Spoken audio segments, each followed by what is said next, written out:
And we're live. Sorry, I'm late.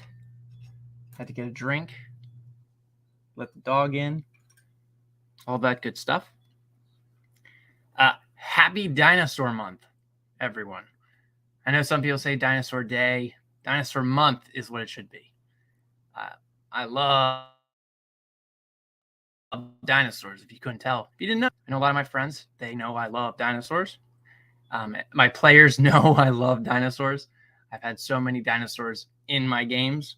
So one of the memes I love is no one really cares what dinosaur or no one really cares what your favorite dinosaur is when you're an adult because they stop asking you. So I would like it if people would actually make that a normal thing to start asking, what's your favorite dinosaur, even to adults. It's a travesty that people don't ask about dinosaurs anymore. Because dinosaurs are awesome. And I know a lot of people might be like, well, they're for kids. No, they're not. I'm a full-grown adult. I love dinosaurs. They're cool. Scientifically, they're interesting.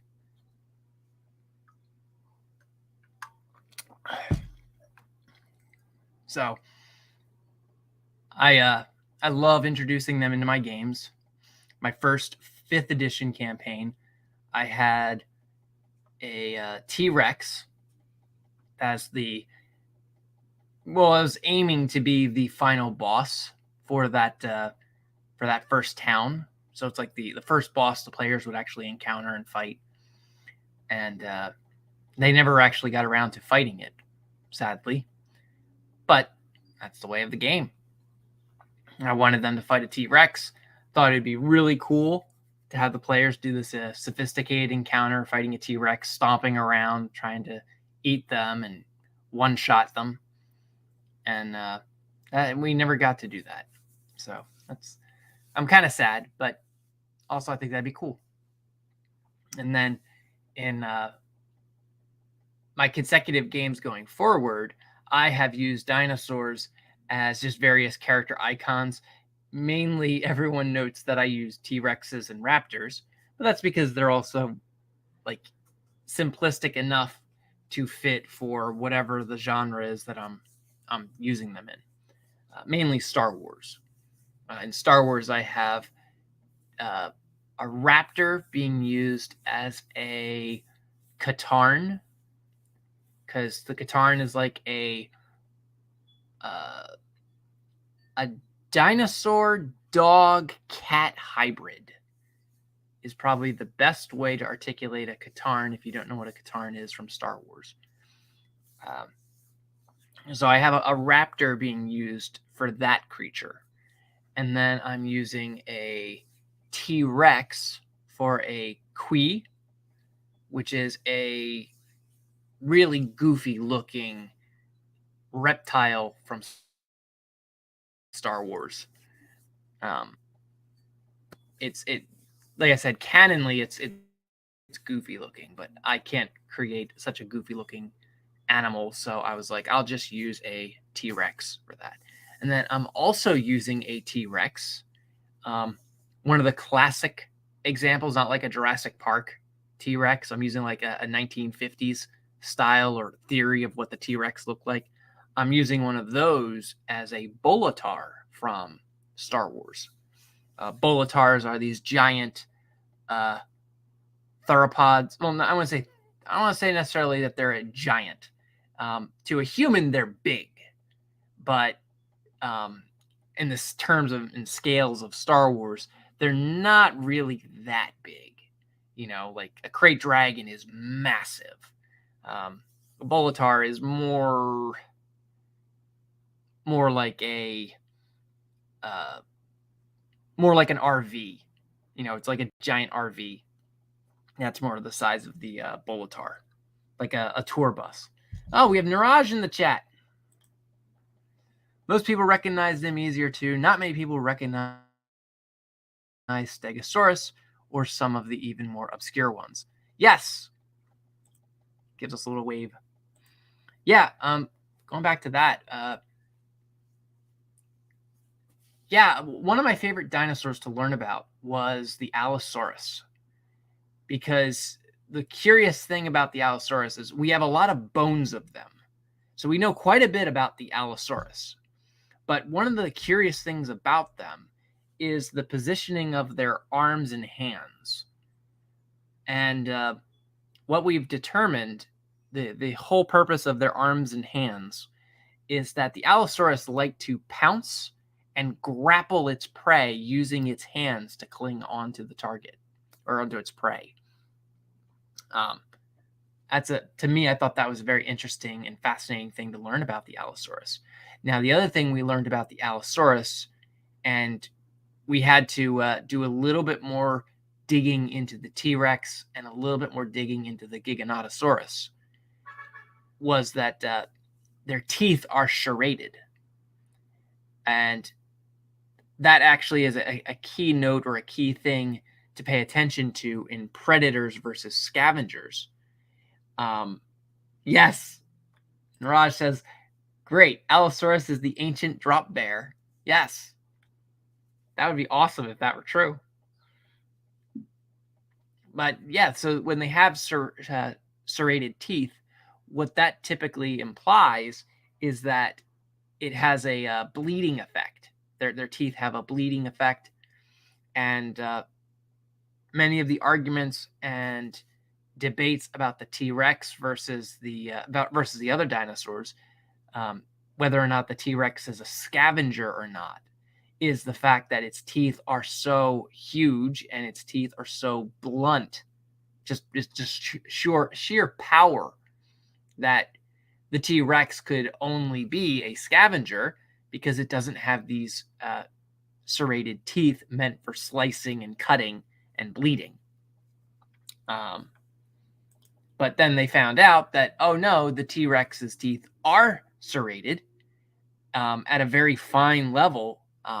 We don't know quite exactly how accurate it would be because we're working with fossilized stone. We're not actually dealing with actual bones. We're not dealing with actual skeletons of these creatures. But we were able through like some sort of like enhanced imaging and scanning, and they could see a very fine print of serrations in their teeth. So certain teeth, not all teeth, but certain teeth in the T-Rex did have the ability to bleed and lacerate, which, boom, to me, it's like, okay, the T-Rex is like the proto omnivore of carnivores. You know, it's like the stepping stone of, okay, he/she is working their way towards eating everything.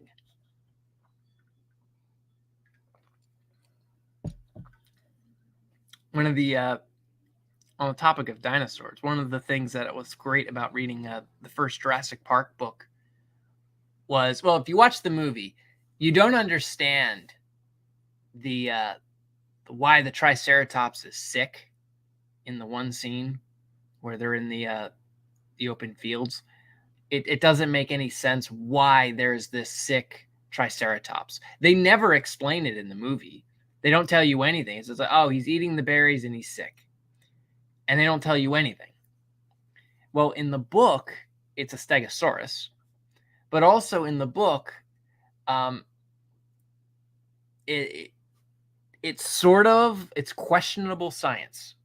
It's questionable because they found stones in the stomachs of certain dinosaurs, and they weren't sure if those were stones that formed naturally over time, or if they were actually consumed and swallowed by the dinosaur, and for whatever reason, the dinosaur tried to eat a stone. I think the truth might be somewhere in the middle, because my parents used to have dogs that would eat stones. One of them died from eating stones. So, you know, there's the anomaly there of where an animal is too dumb to know what it is that they're eating and consuming.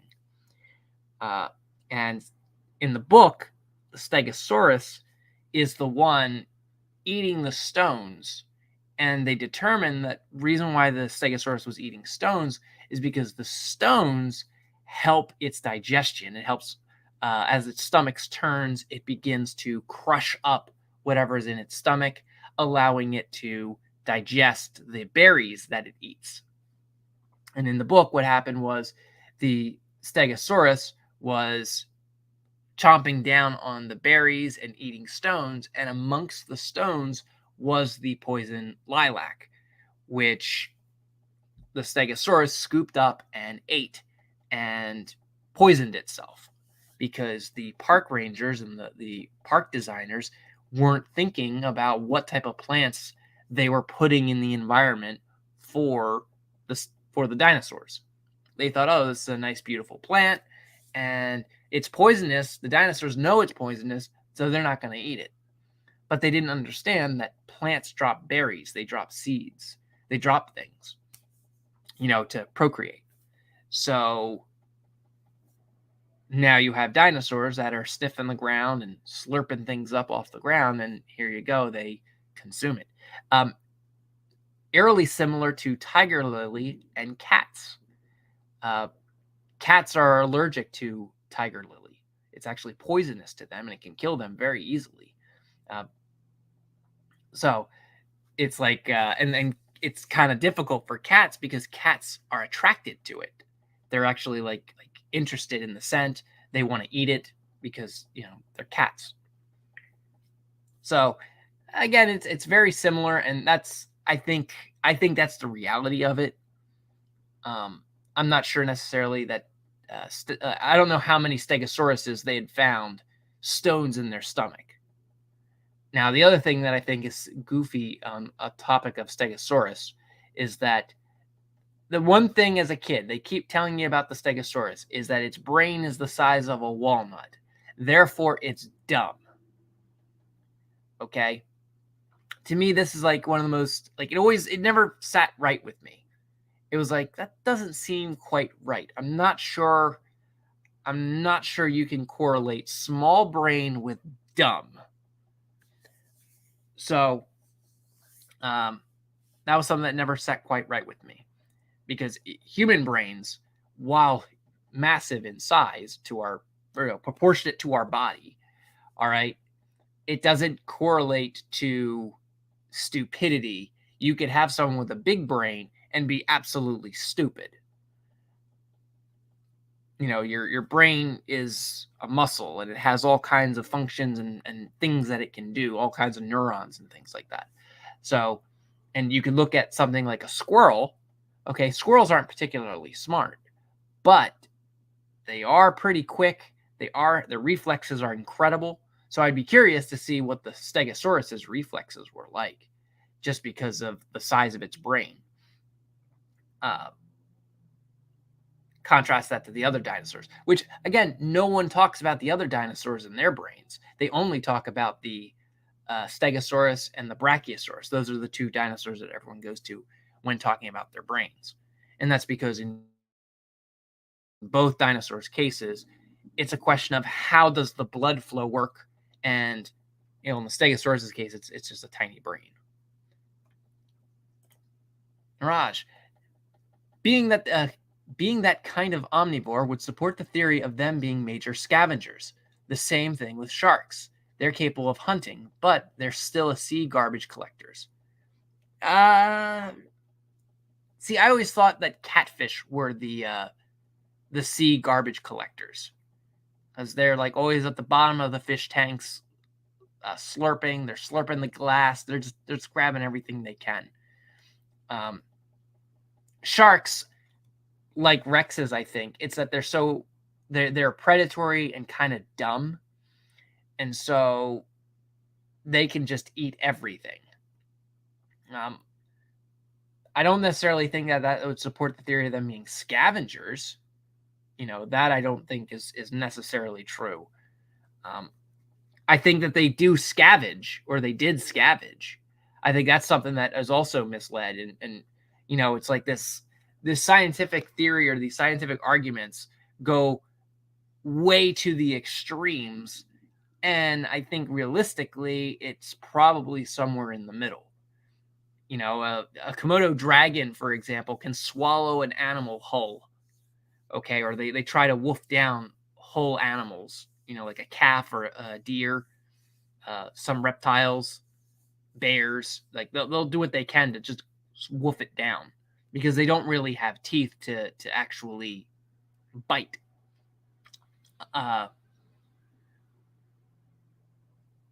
So, but the other thing that's like really weird about that, to me at least, is like, okay, you're now eating fur, you're eating I forget what it is that hooves are made of. You know, you're eating all of the material that the creature is made out of. And I can imagine that that's not exactly healthy, or that's not exactly ideal for your dieting.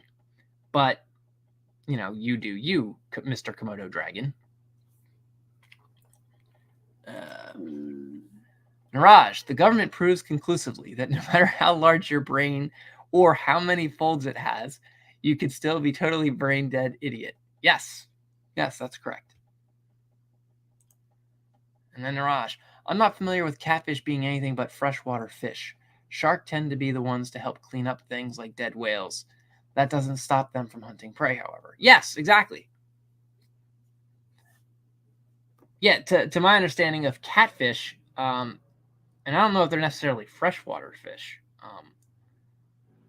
My understanding of catfish is that they're everywhere, and that they eat anything they can get their lips on. You know, hence why you have some videos of people, you know, having catfish trying to eat their arms or trying to eat their feet, because catfish are just, you know, which, I mean, maybe someone should be analyzing the brain of fish, because they're not particularly smart. You know, you have some fish that are smart, like sharks. Okay, sharks have one of the coolest things I learned about great white sharks is that they have so much strength and muscle to propel forward, but it's basically they're a jousting fish, so they're meant to just muscle all of their strength, lunge at the target full speed ahead, and then swipe at them with a bite. If they miss, they're out of steam. Like they lost their element of surprise. All of their energy, all of their power is now drained, and they're exhausted. That was something fascinating. It's also a part of what makes whales, killer whales or killer orca, they're like number one predator, because killer orcas are smart enough to have learned this about sharks and has learned to manipulate them in this way. Another interesting killer of sharks is octopus, because sharks like to do their scavenging routine, and if they get too close to an octopus has no problem wrapping them up and then exhausting them with, as the shark is like wiggling to break free, the shark only has so much strength. And then once they fail to break free, the octopus now has a new meal.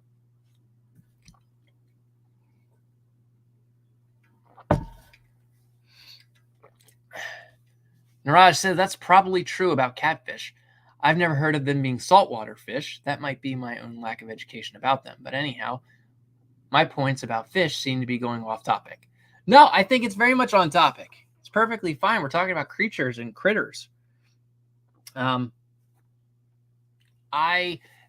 of the things that a lot of my friends talk about with D&D is players avoid the water like the plague.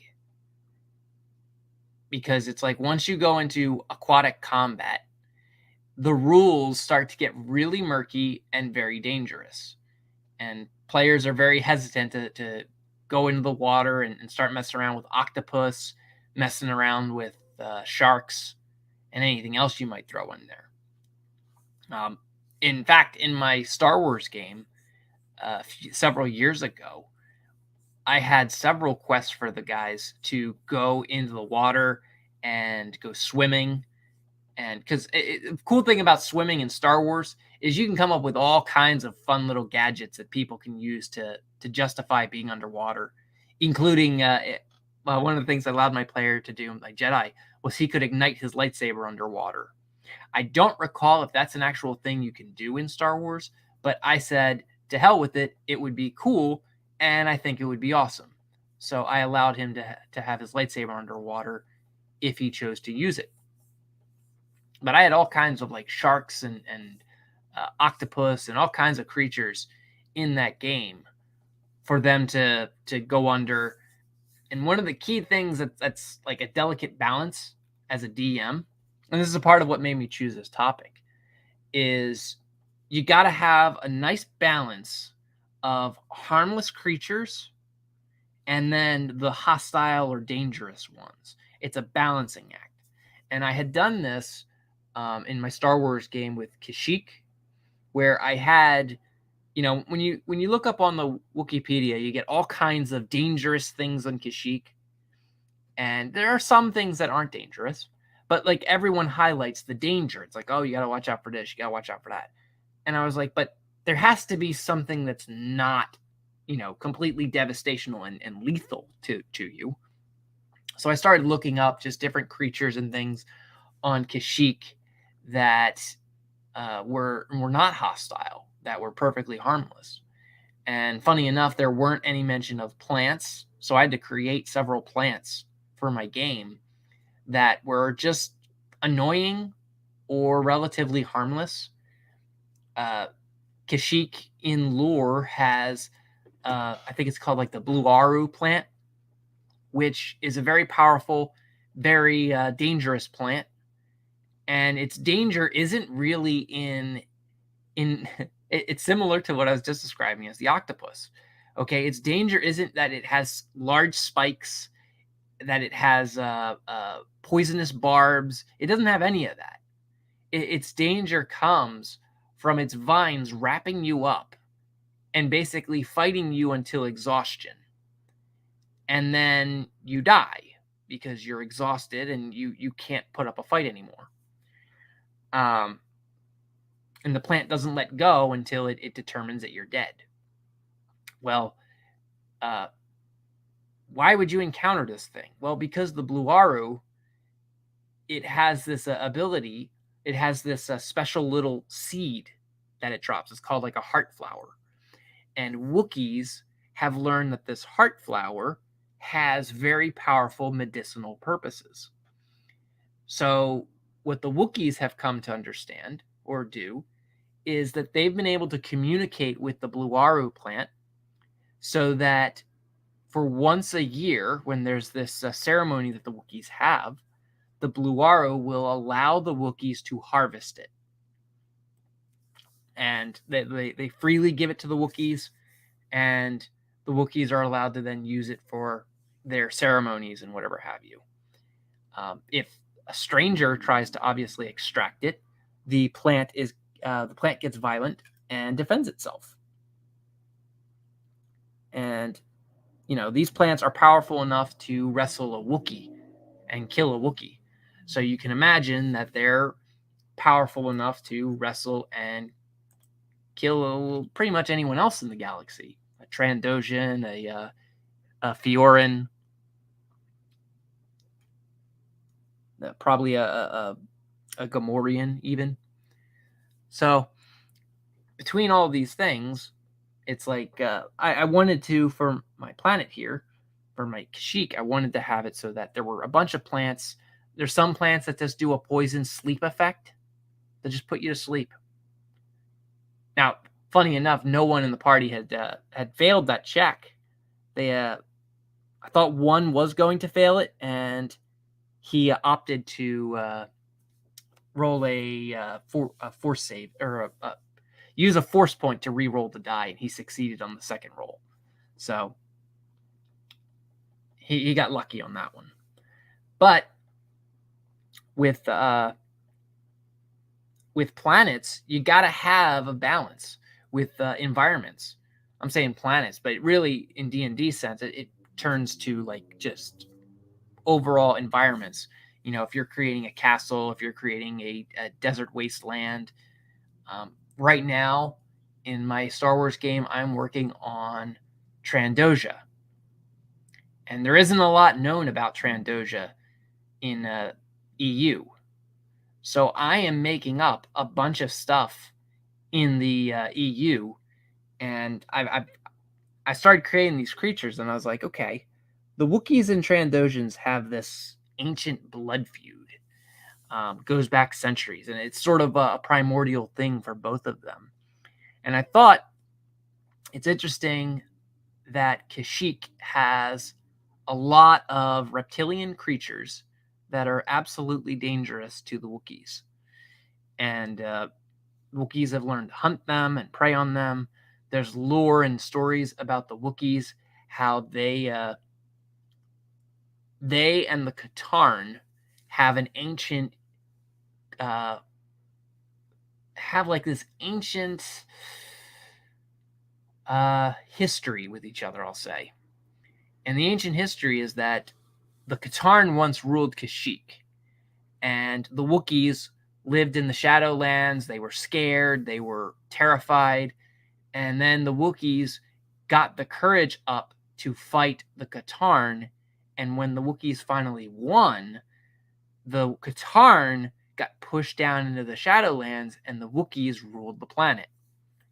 And what they believe is that this is a cycle, that the Katarn helped the Wookiees evolve to the point of having courage and bravery.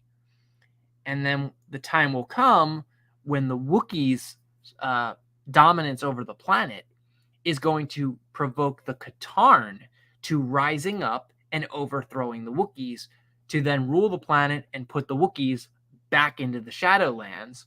So then the Wookiees have to repeat the cycle again and again. And that's what Wookiees believe is like the sacred duty and the sacred relationship between Wookiees and Katarn. Well, I thought, what if there was something similar to that on Trandosia? So on Trandosia, I have made, I think it's a dog-like creature. It's a, well, no, I'm sorry. No, it's not a dog. It's a bat. It's a bat-like creature that it's a primitive bat-like creature, but it is a mammal. That's the key thing, is that it's a mammal, and the mammal is a predator on the Trandosian homeworld. Now, what's also interesting about the Trandosian homeworld is that its general climate is an arid wasteland. So, or an arid plain, not a wasteland, a plain. So think of something like a field in Texas, where you have, all kinds of plants on flat terrain in the middle of the desert with a scorching hot sun, like something out of a Western. So it's like, okay, I have to create all kinds of creatures that could thrive in this land.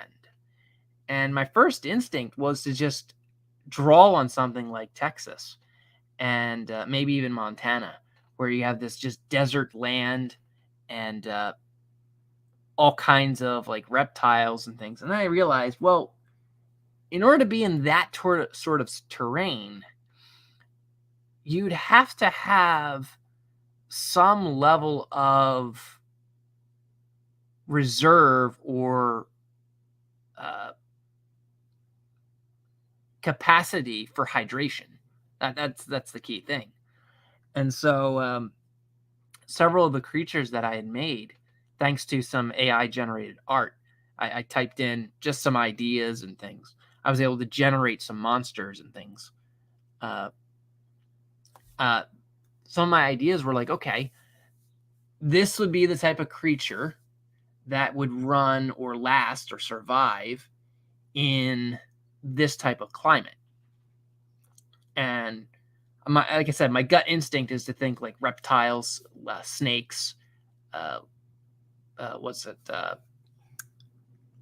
goannas, things like that. Like I'm thinking like Australian outback. And I was like, well, no, it's Star Wars. So I'm going to introduce some different creatures, like furry fish. Furry fish is a funny one to me. AI generated art couldn't quite get what I wanted with that. But the idea of like, okay, you have a fish with fur on it. I think that's kind of an interesting idea. It's an alien concept, and that'd be something that you would see on something like an arid world, where you'd have something really weird and bizarre like fish with fur. All right, what's Niraj saying in chat here? Yeah, Shadowrun had made the water very scary too, introducing major mythical creatures like the Kraken and the Megalodon. Each usage and sea leeches.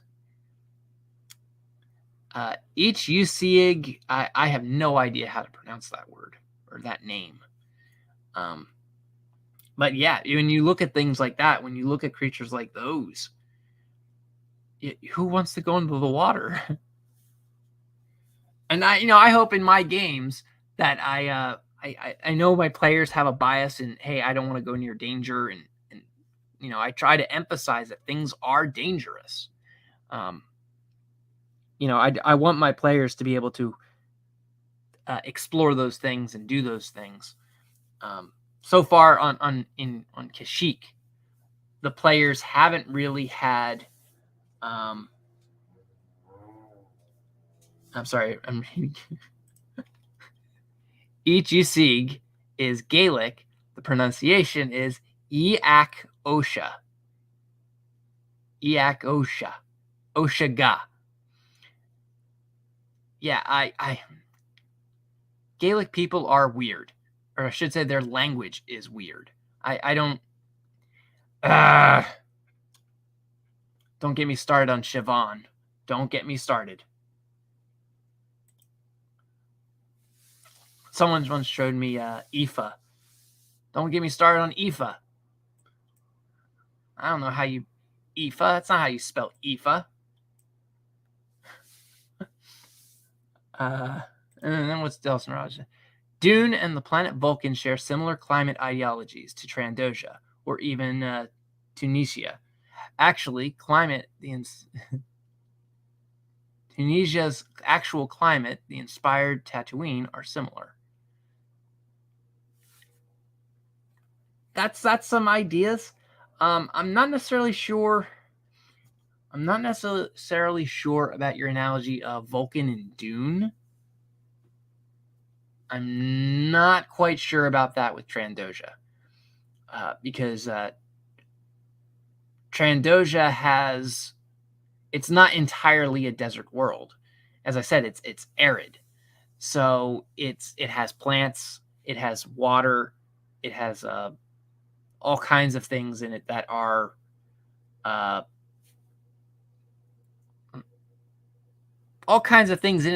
like I said, like Texas, where you can actually have a stream of water because there's also hills and mountains. And geologically, this is something for dungeon masters to know. Even story writers, this could be helpful for you. Where mountains form, typically water follows because of the compression, the building up of the mountains and the tectonic plates of the planet. So typically mountains have a correlation to water, and the higher the mountain, you get more water because of ice formations and altitude, where the water creates ice and then the ice melts, and then you have streams and water, et cetera, et cetera, et cetera.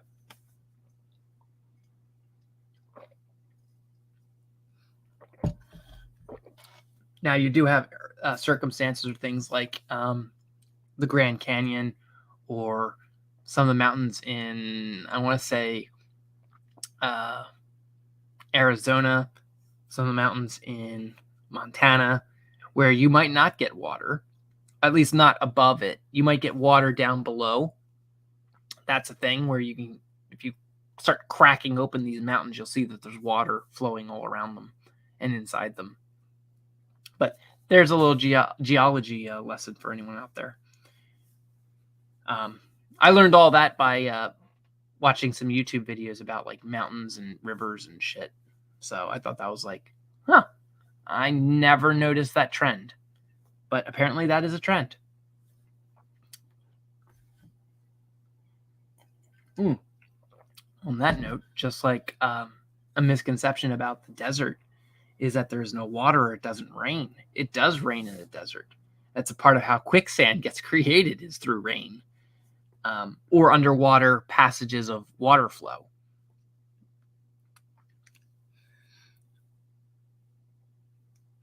So yeah, as I was creating this thing, I want to get to my list here. So one of the creatures I wanted to talk about, because I saw there was some debates on the Twit about this. That's Twitter, if you don't know what the nomenclature. I saw on Twit people were talking about the Salamiri from Star Wars. And a quick rundown of the Salamiri is that they come from a forest planet, and they're these little tiny like reptile creatures. And they have this ability to mute or silence the life force around them so that this other creature can't hunt them. I'll talk about the other creature in just a moment. So the Salamiri are like heavily based on the Komodo dragon, or particularly the young Komodo dragon, which young Komodo dragons are tiny, and if they don't have some form of defensive method of survival, the bigger, older Komodo dragons will eat them. So the bigger ones are slower, but they also are stronger. The tiny ones are lighter weight and quicker. So what they have is, for the young Komodo dragons, they have the ability to climb trees to avoid danger and being hunted. So the Salamiri, similar. They climb trees to avoid being hunted. They also like eating and feasting on the bugs and feasting on the tree itself. And I think they like break into the bark and eat the insects inside the bark. And then they also, I think, eat fruit. Regardless, like they're a really minuscule creature. All right. Now the other creature that preys on them is called the Vornskr. The Vornskr use the force, or a life force detection ability, to hunt down its prey. In Star Wars, all creatures project their life force. So the Vornskr has figured out to use this sense to hunt down its prey and kill them. Well, if you have the ability to hunt down your prey, they can't run. So these guys, these dog-like cats, are very adept hunters. So the Salamiri's ability to nullify the life force around them, to mute it, that is what is their defensive mechanism against the Vornskr. All right. So this is a great yin and yang system here. Okay. If a Vornskr can actually see a Salamiri, it can still attack it. It can still prey upon it. Now, I think one of the misconceptions about the Salamiri is that this nullifying force field that they have is active all the time. It's not. These creatures activate it based on fear, or based on some sort of sense of danger. Okay, so if you can get it into a heightened state of alert, or a heightened state of fear, it will project this bubble as a defensive metric or measure. Just like a kitten or a cat. If a cat doesn't know you, and if it's scared, it'll start purring, because it's trying to tell you, I am harmless. I'm not here to hurt you. Don't hurt me. It's similar to the Salamiri. It just projects out its bubble like, oh my God, defensive mode active. And that's all they can do. It's like a turtle pulling into its shell. It's its only defensive measure. So the balance is that the Vornskr can still kill it if the Vornskr sees it and wants to kill it. But also the Vornskr have other prey they can go after. So they're not limited to just one creature. And this is, I think, a big problem with, I would say, our society in the real world. When we're trying to fix one issue or another, we're trying to save one animal over another, we're not understanding the natural balance of how things are supposed to go. You watch these videos of, oh, these people saved a turtle, or oh, these people saved a sea lion. And it's like, no. You might have saved them and you might have felt good. But when you save one of these animals from another animal, that predator animal, say a shark, that animal doesn't eat. That animal is going to die from starvation. So no matter what you do, no matter how you slice it, an animal is dying. Okay, now you can feel good like, oh, I rescued someone from danger. But that has to happen. Like that animal, that prey animal has to die at some point. You know? Some point. I just came across my own stream. Going through my tabs here. Niraj says Merkur's finest. Yes. Niraj knows about the Vornskr and the Ysalamiri.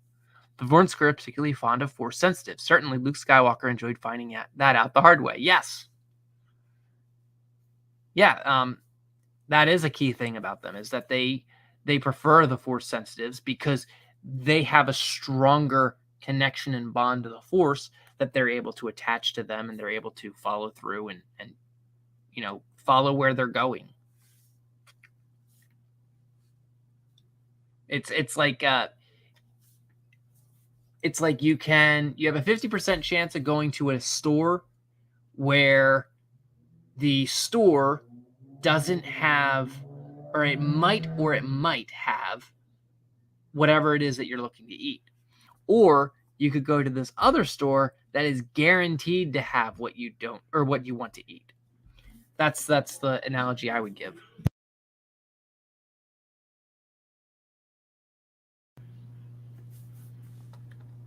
So those are two creatures that I like to point out, or I wanted to point out as like a perfect yin and yang, perfect contrast of what the creatures, of how to create a balancing act between two creatures.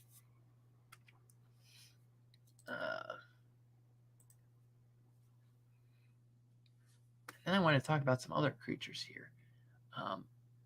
I already hinted at this one. A Varghuff.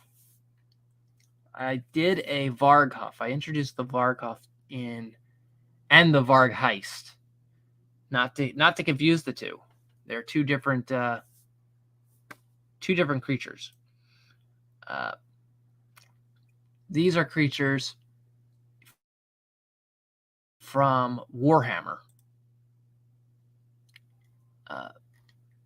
The Vargheist are these mutated vampire lords, and their whole shtick or gimmick is that they're basically a vampire who has unlocked their full potential.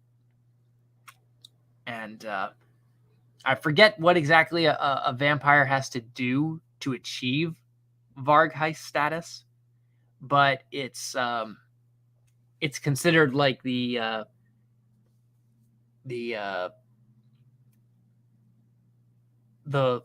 penultimate goal or rank a vampire can achieve, because you're unlocking your full power and you maintain your mental faculties.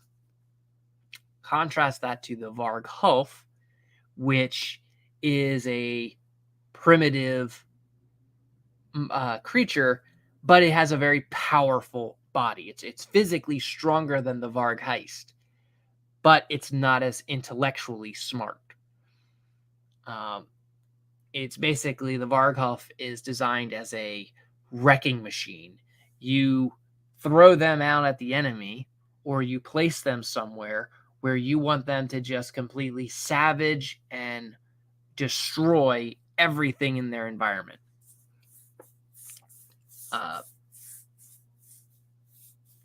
In the one game that I had, the game that I brought these guys in, the DC Vertigo game, these creatures were a part of a scheme by a vampire lord. The vampire lord was looking to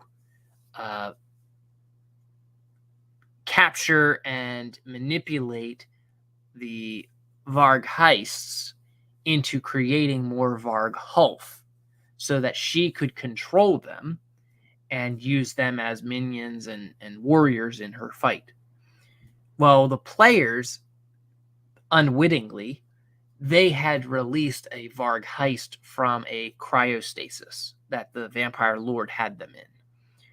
And they began to realize that the Vargheists are as intellectual and as devious as a vampire lord.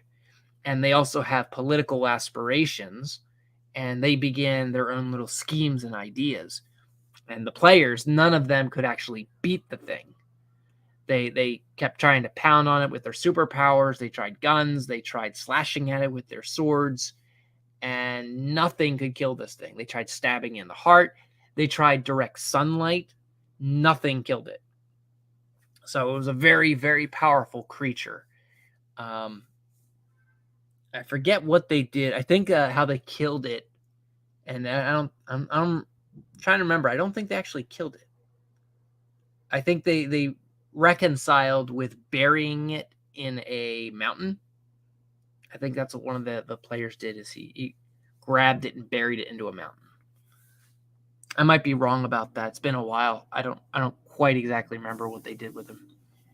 But yeah, so these are two monsters that I introduced into my DC Vertigo game because they're great creatures for a supernatural, paranormal investigator game.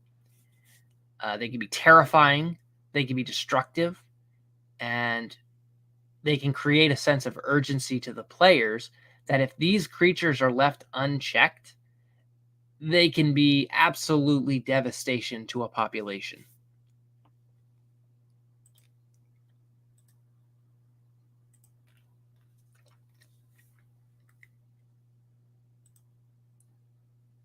And then, speaking of my Vertigo game, dwarfs. Dwarfs were another creature that I had fun writing. Dwarfs and to a lesser extent, elves. I didn't really get to explore the elves. I wanted to in that game. I think a lot of people know about dwarves. Generally, they're miners. They dig for rocks and gems and stones and gold, minerals in the earth. That's what they're always after. They're after these things. And in my DC Vertigo game, which takes place in the modern age, they had to go to Nidavellir, is the dwarven realm in Norse mythology. And so they had to go there, and there they were able to find that the dwarves had basically taken in a lot of the supernatural and folk creatures and monsters. So humans are a huge minority in this place. And there were elves there, and the elves, I made sure to make them very Norwegian-based. So they're like savage, destructive creatures. They're carnivorous, and they were all bald, or they were mostly bald. So I wanted to have some distinction, some changes in there from the typical lore of them. I wanted to make it so that the players could get that alien sense, that uncomfortableness of something that's familiar to them, but it's different. it's perverted, it's transformed from what they were comfortable with. And it's not like it's not like I'm doing this transformation willy-nilly. I'm trying to indicate to the players, and it's explained in some senses. Like, some players got the pieces of information, others didn't. But it's that elves have been around forever, and it's been so long since elves had been on Earth that they've changed. Their species has been transformed. And similar to the dwarves. The dwarfs on this in Nidavellir, they were transformed, and they were very lustful creatures. And they were also very bigoted creatures. So they were very judgmental, and they would make all kinds of insults at people for any reason that they wanted. They were very vulgar, very crude. They had made several lewd gestures, and very grapey vibes. Very grapey vibes to several of the characters in the party. The only one, hilariously enough, that they yielded to, and it puzzled the players for a moment until they began asking around. The dwarves were afraid of the sexiest player in the game, or character in the game. Her character is canonically beautiful, absolutely stunningly attractive. They were terrified of her because, while based on looks and appearance, she was a very attractive, red-headed woman in a very attractive red outfit. But to all of the beasts around, they knew that she was a vampire. And there were vampires living in Nidavellir, and they were like, do not mess with them. Like, do trade with them, that's fine, but you don't want to do something that could provoke a fight, because a vampire is still a vampire.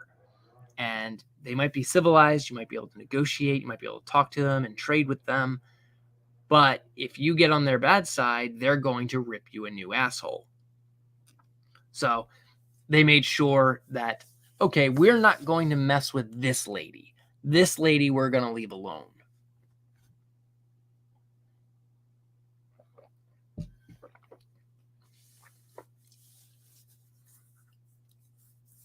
Now, another creature I want to talk about is a personal favorite.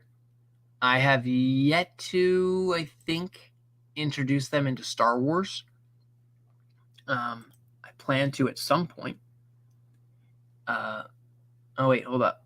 Before I go on to that, Raj, elves were done pretty heavily in Shadowrun.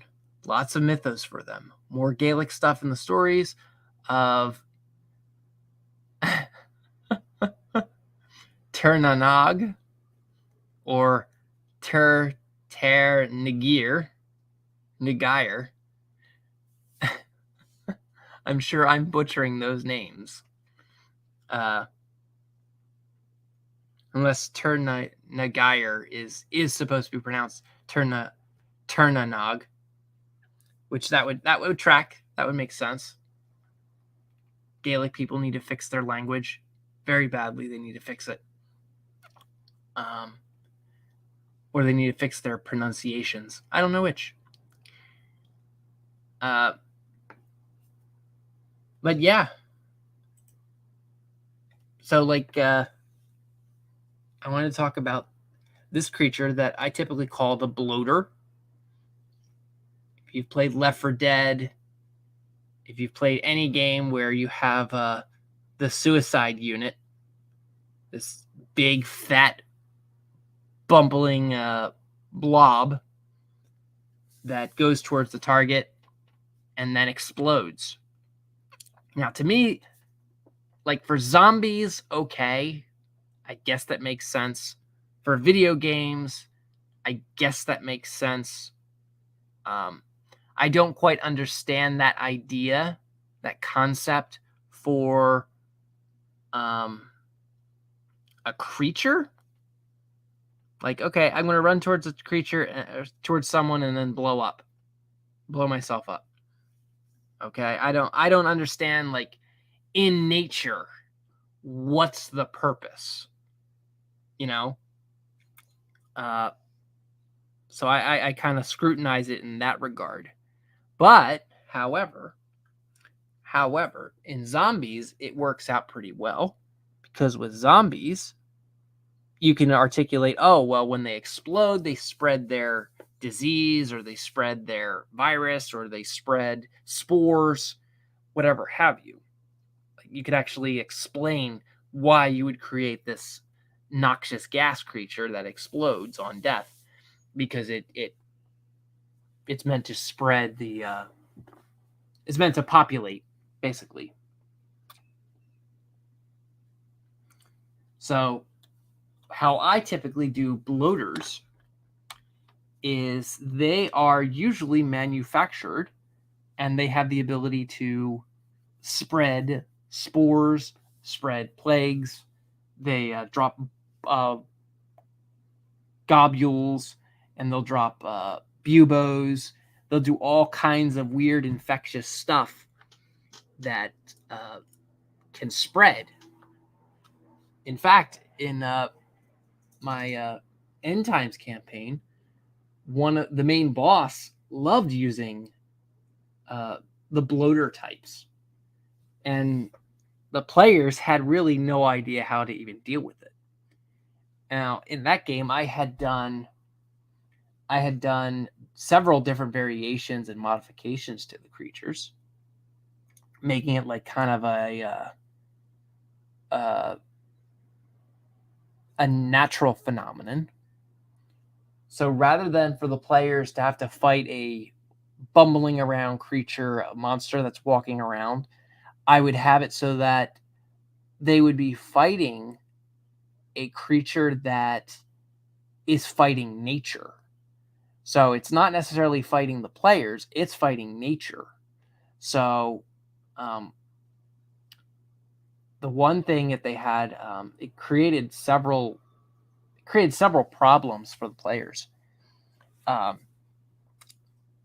They found these bloaters in a tree, and it was basically it was a tree made of flesh, and the bloater had basically infected the tree, or made these tree, or evolved into these trees, and the players, if they hit the tree, it would pop these buboes that spilled out this syrupy pus, and the pus and the syrupy pus had two different effects to it.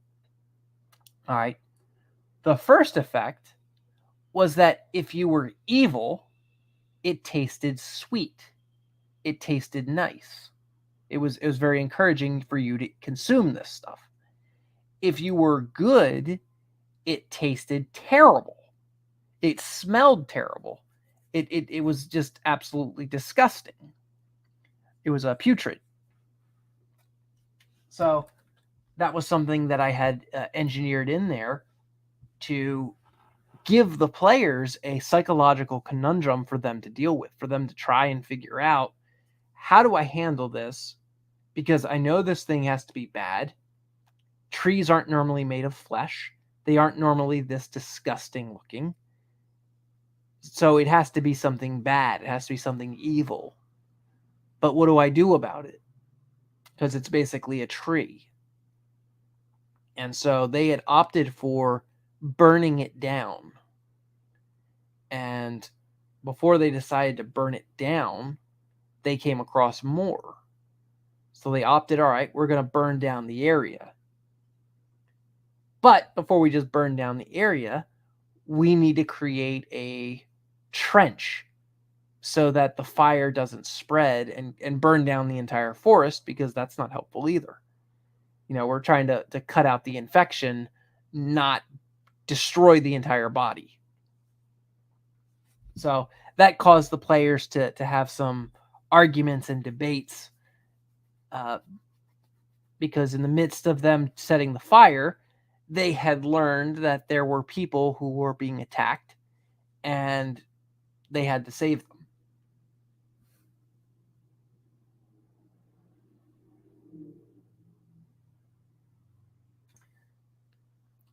Now, amidst this whole circumstance, the players didn't realize that the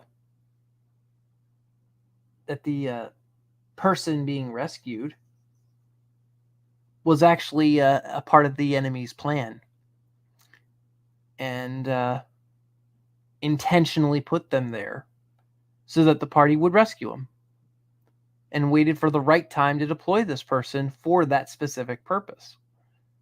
So it's like, all right, hey, look, they're right now attacking my farmland of my bloaters. I'm going to send you out in danger, and your job is to infiltrate their party. That's your job. Your job is to do that. And gave them an in, set them up, got them in position. And as you expect with villainous plans, and as you expect with players, they put this character in a very different imposition, where they're supposed to follow their mission from the evil lord, and they're gaining very valuable insight and information from their enemy, the players. But then the players are starting to convince them that they could win, that they actually know how to win, that they actually can win. And this places the sleeper agent, if you would, the spy, at a very difficult position, because on one hand, they could sabotage the entire mission for the good guys and make their bad guy overlord win. On the other hand, if the good guys succeed and take down the overlord, the spy no longer has a master shackling them and controlling them. So it's a really difficult decision for the characters to make. And I love conundrums like that. I love having opportunities and agendas and motivations like that, where your characters don't know which way they're going to go. And the players can choose whether they're good or bad, how they treat their fellow party members, their NPCs, and treat the environment around them. That impacts the world. That impacts the environment. All of that from bloaters. And like I said, I love the idea of the little guys that run in there and explode and charge in, and no purpose to them other than running in and exploding. Those are another type of unit that can be fun to deploy. Mainly just for AoE damage. Maybe throw in some poison. If you're feeling particularly evil, you could throw in disease. Give the druids and paladins some trouble.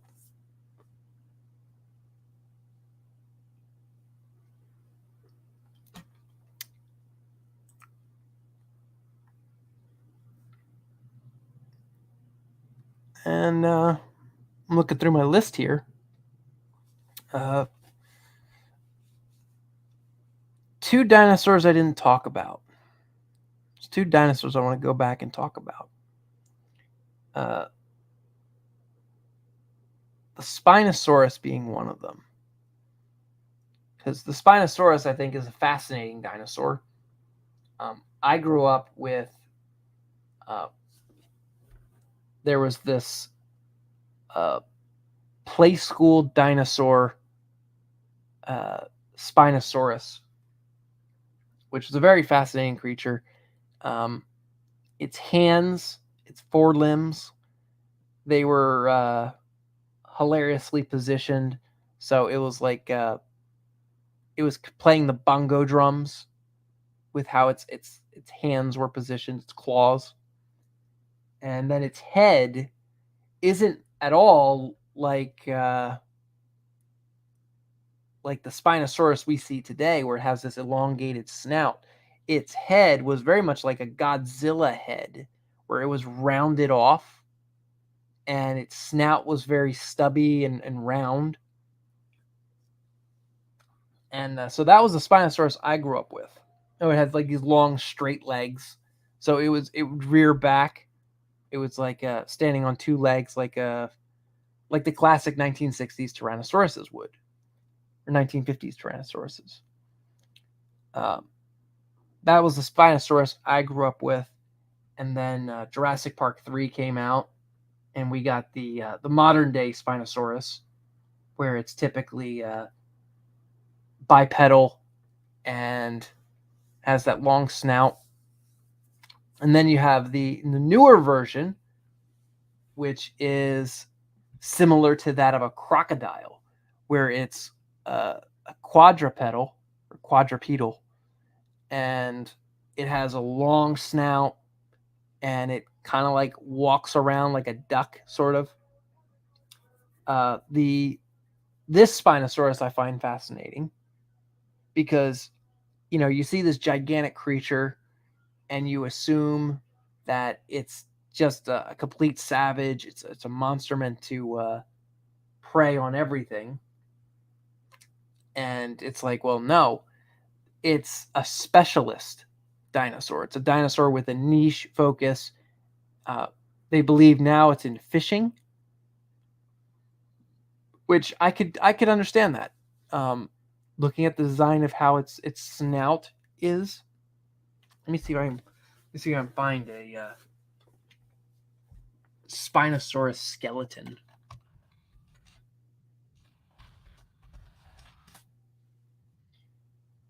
And yeah, not gonna do anything fancy. I was gonna use Wikipedia here. Oh. Take a look at this thing.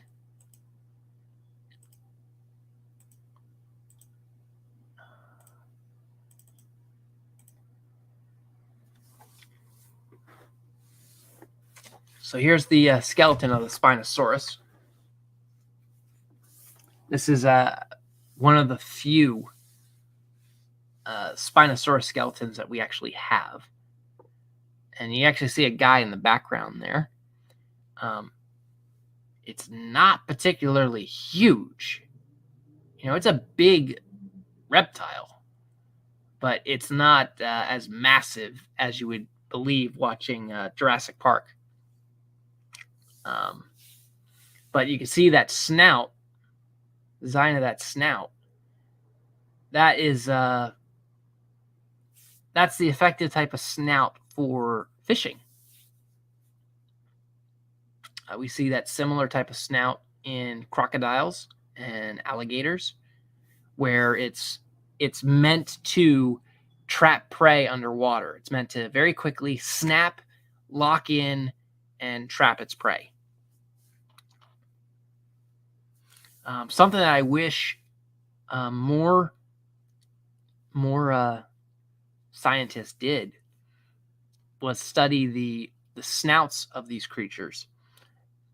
I believe the Spinosaurus, if you look at the top half of its snout, the very front, there is tiny holes there. And they have found that with crocodiles, those tiny holes exist in their noses. And what they're used to do is to detect vibrations in the water and to determine where there's fish and where there's not.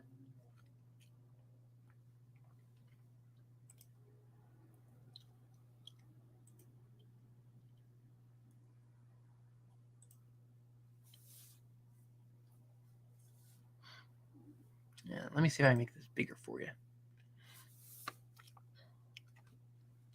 So, the Spinosaurus, like I said, I find it fascinating because it's one of those creatures that it's big and it's intimidating. It's very distinct, and I like to use these type of creatures or these types of animals as a misdirect for the players. I'll never forget with the Kashyyyk, when the players got to Kashyyyk and they saw the Bolotar, their instinct was, oh my God, that thing is going to kill me. And it's like, well, no. Are you on its diet plan? You know, are you somewhere in its realm of, hey, this is something I want to eat? And if the answer is no, then you're fine. You know, just don't poke the bear. You know, bears don't typically eat people. But if you stray into its territory, if you poke it, you're going to provoke its reaction.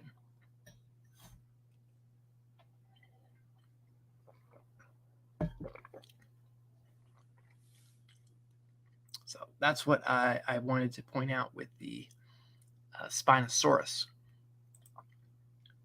That it's a very interesting creature. Let me see if I can find the... Yeah.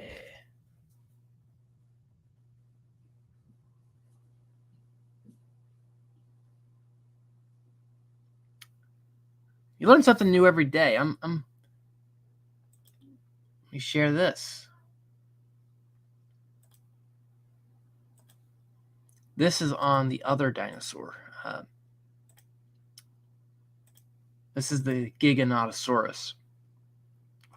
The Giganotosaurus is a big dinosaur, and it's one of those dinosaurs we actually have proof of them. I don't want to say attacking, because the idea is that they are or were attacking a Tyrannosaurus.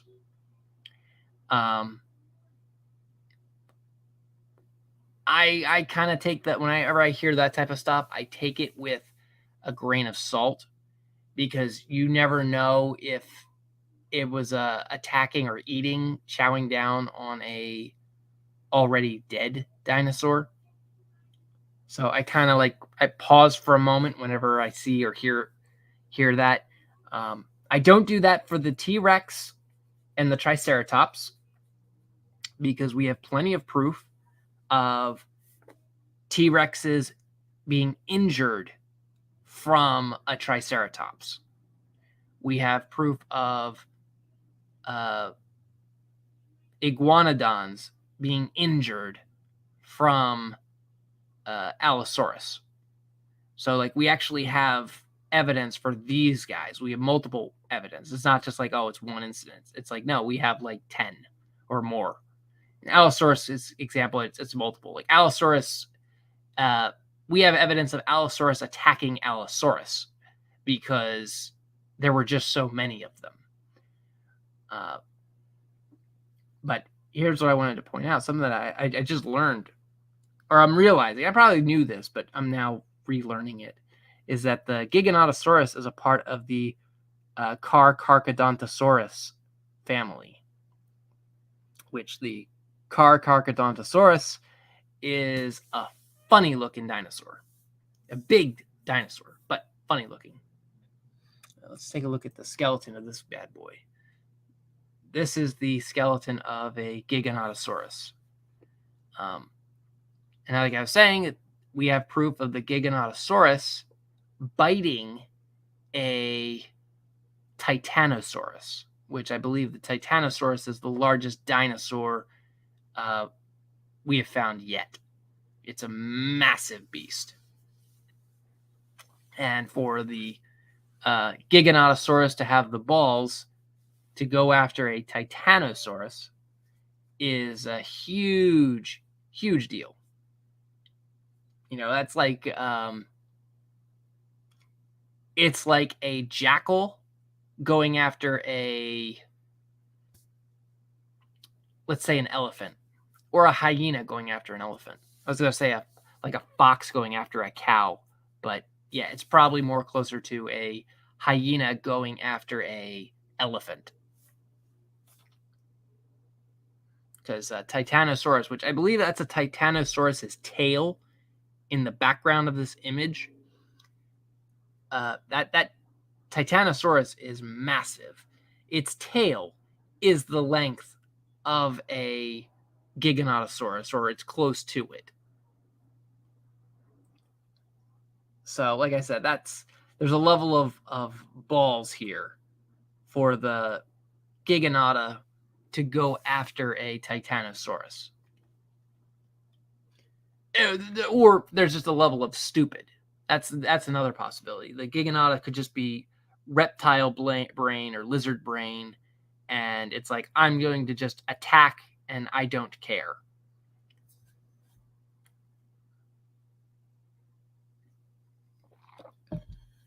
As stated before, when I was talking about Komodo dragons don't care.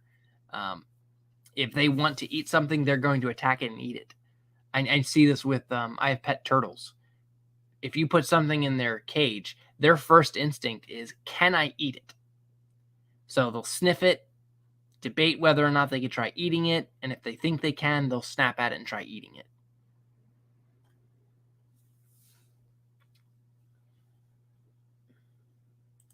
Let me see if I can pull up. Yeah, here's the Carcharodontosauridae.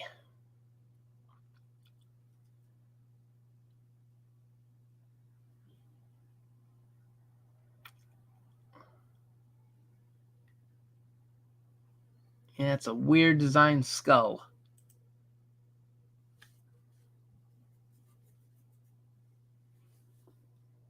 You can see the design of their teeth. They have like alternating sizes. And a question I'm always curious about when I see these things is, at like what stage of development are they with their teeth?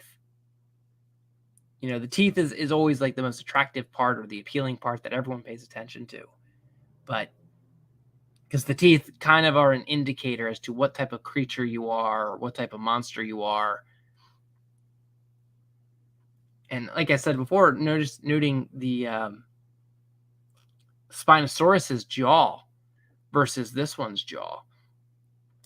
This creature's jaw falls in a line very similar with a lot of reptiles, like modern day reptiles, whether it's a bearded dragon or a crocodile. Crocodile would probably be the more accurate one, not a bearded dragon. Black caiman are another example that you could draw, but those are aquatic, or I don't want to say entirely aquatic, but they're mostly aquatic. As I'm thinking about it, it's like I'm trying to think of what type of reptiles that we have that are eerily similar to this, because they're not many. Like crocodile is as they say, is the living descendant of the dinosaurs.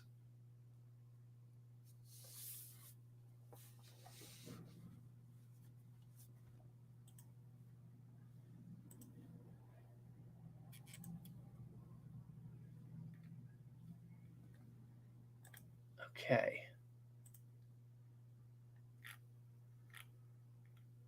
And here's their tree. Here's their family tree.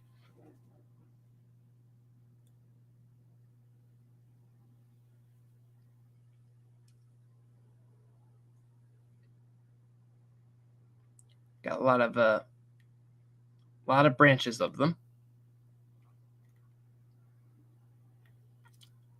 It's the 2009, 2010.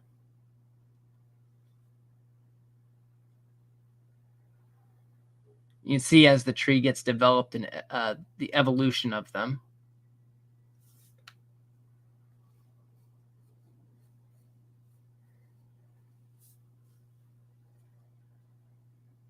the Neovenator. Allosaurus is also a part of this tree, this family tree.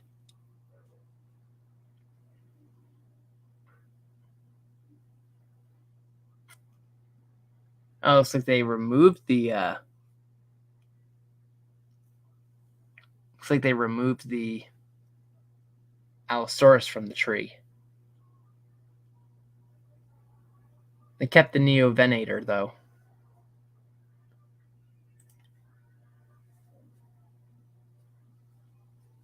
But you wonder, like, what's the evolutionary changes here? Oh, here it says that they are still in the same tree.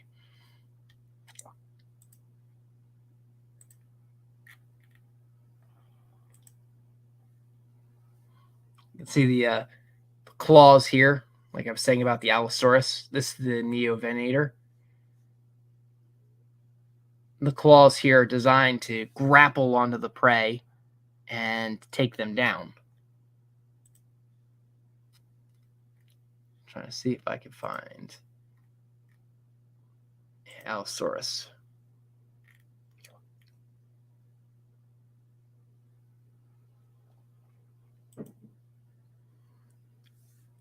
This is one of the classic pictures. This is like when I look at these, I see them and I'm like, oh, these are like the 1960s, 1950s ideas of dinosaurs, early 90s, early 80s.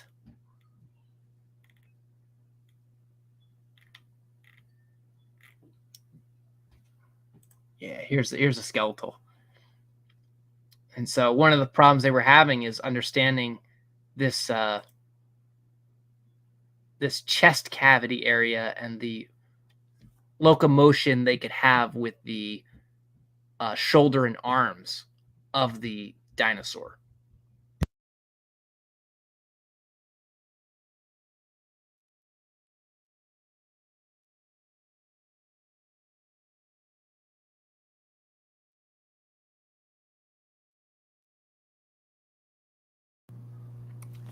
Yeah, so they determined that the logical thing for the Allosaurus is that these hands here, these arms, are designed to grapple. And I forget if it's the hips. I forget if it's the hips or the tail. There's another key thing about it where they had really great control of their tail or of their hips that allowed them to, as I said, like grapple onto their prey and manipulate them or cling to them so that if the prey tried to run, they would be attached to the prey and add extra dead weight to the prey.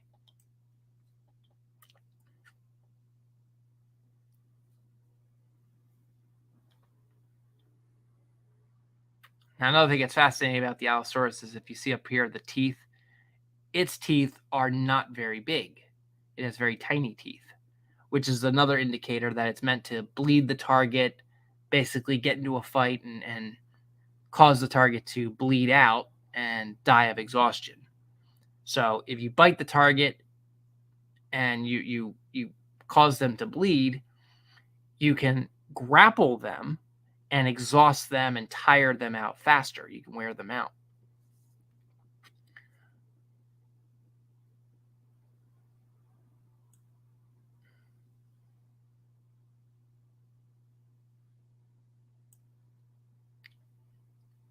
And then another thing, one of the concepts or understandings of the Allosaurus is that its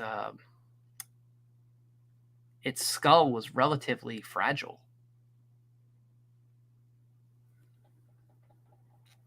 which you'd think that's kind of a no-brainer that its skull would be fragile. Any creature's skull would be fragile, but no. Apparently, the Allosaurus, if I recall, is its skull is not particularly strong. It doesn't have like strong neck muscles. It doesn't have a strong skull. its entire purpose is to bite you, cause you to bleed, and then bite you again to cause you to bleed, and then bite you again. And it's meant to just wear you down. It's not meant for a long haul, or it's meant for a long haul and not a quick takedown. Which also implies, as I said before, we have a lot of Allosaur skeletons. It also heavily implies that they were pack hunters, that they fought or hunted in packs,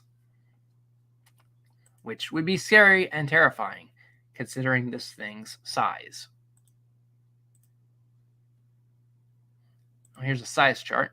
I love these size charts. These size charts are always great whenever I see them.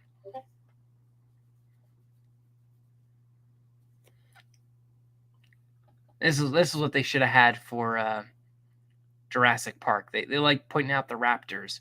They should have stuck with Allosaurus.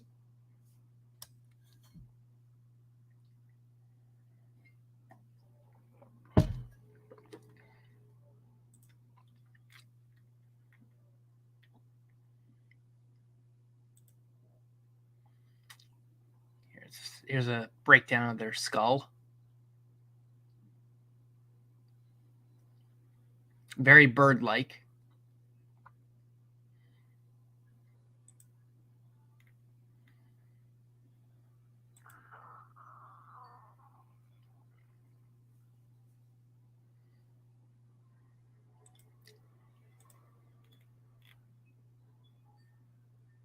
Oh, here's the actual skeleton.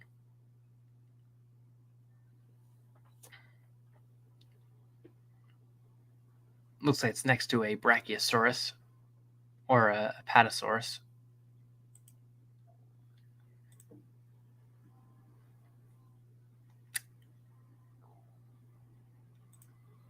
But I think I'm going to end the stream there. I think we covered some good ground. And thank you for tuning in. I hope you enjoyed listening to me talk about dinosaurs, nerding out about creatures, different ideas for creatures. I didn't really go too much into fish. I mean, we talked a bit about fish. I didn't talk about birds. Didn't talk about birds at all because there's some good stuff about birds to talk about. But maybe I'll save that for next time of creatures and dinosaur month. I haven't been streaming. You guys noticed for the past 2 weeks I didn't stream. I was sick for the first one. I didn't feel I could have done it, but I was like, I'm not gonna. I'm gonna give a better presentation than just coughing and wheezing and sneezing and all that stuff. And then last week I was duped. I thought I was going to go out and do something with the family, and then they didn't do it, so we didn't do it. But I was holding my breath because it's like, well, we might, and then nothing. So, if not next week, probably the week after, I won't be streaming. But I typically send out my posts and be like, boom, here I am. So, but regardless, if I stream, I stream. If I don't, I don't. I hope you enjoyed the video, and feel free to like, subscribe, share with your friends. Enjoy the conversation or join in on the conversation. And thank you guys. Have a good one. Take care, Niraj. I'll see you probably in a bit. We jump on Conan Exiles.